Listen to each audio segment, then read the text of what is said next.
হাই মই মৃদুল মোৰ YouTube channel Mridul Assam ব্লগলৈ আৰু সৰু এটা ভিডিঅ' লৈ আহিছোঁ। ভিডিঅ'টো আপোনালোকে জানেই চাগে, মই জয়াৰ লাষ্ট পাৰ্টটো এতিয়ালৈকে বৰ্তমান দিয়া নাছিলোঁ। মোৰ অলপ প্ৰব্লেম চলি আছিলে, সেইকাৰণে ভিডিঅ' আপলোড দিব পৰা নাছিলোঁ। লৈ আহিছোঁ, তাৰে আপোনালোকৰ আশীৰ্বাদ মৰম চেনেহ পাই ভাল লাগিল। আগৰ খণ্ডকেইটাত এইটোতো পাম বুলি আশা কৰিছোঁ। তাৰে আৰু চাওকচোন, কাহিনীটো মই কৈ যাওঁ এবাৰ, শুনিব বিচাৰে যদি বেয়া নাপাব। যদি আপোনালোকে বেয়া পাইছে, ভিডিঅ'টো 1 মিনিট কাট কৰি লাষ্টৰ ভিডিঅ'টো চাব পাৰে।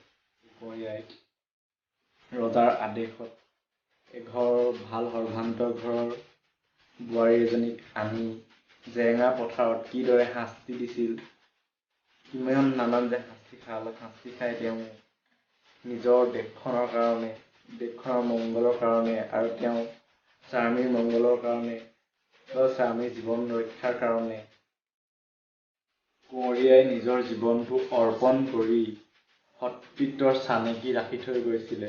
তাৰ পাছত তেওঁ কেনেকৈ মৃত্যুবৰণ হ'ল, কি শাস্তি খাই মৰিলে, ব'লকচোন ভিডিঅ'টো মই আপোনালোকক দেখাব চেষ্টা কৰোঁ কিদৰে শাস্তি খাইছিল তেওঁ। ভিডিঅ'টোলৈ নতুন আহিছে, লাইক আৰু ছাবস্ক্ৰাইব কৰিবলৈ নাপাহৰিব, লগতে বেল আইকনটো অল কৰি দিব। তেতিয়া আপোনালোকে মই যিখিনি আহি থকা মোৰ নতুন ভিডিঅ'খিনি আপোনালোকে সোনকালে নটিফিকেশ্যন পাব, তেতিয়া সোনকালে চাব পাৰিব। চাওকচোন ভিডিঅ'টো।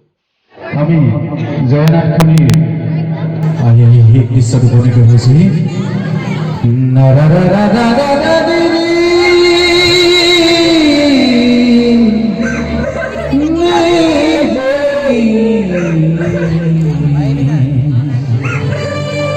আৰু এইটো দৃশ্যৰ পাছতে নাটখনি যৌৱনীতে পৰিব।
লৰা ৰজা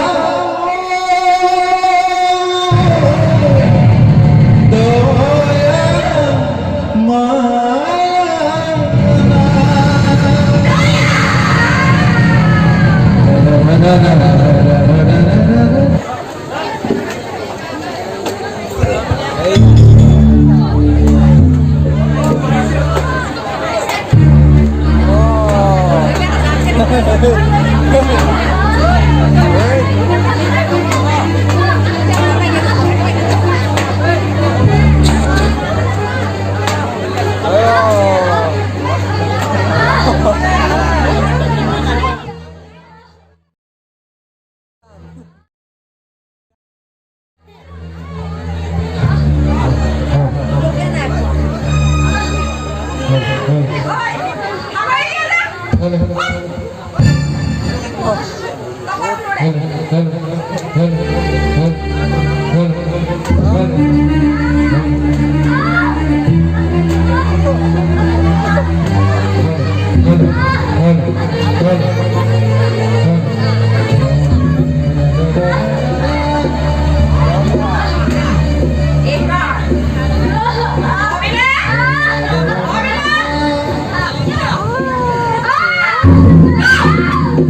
জয়ানা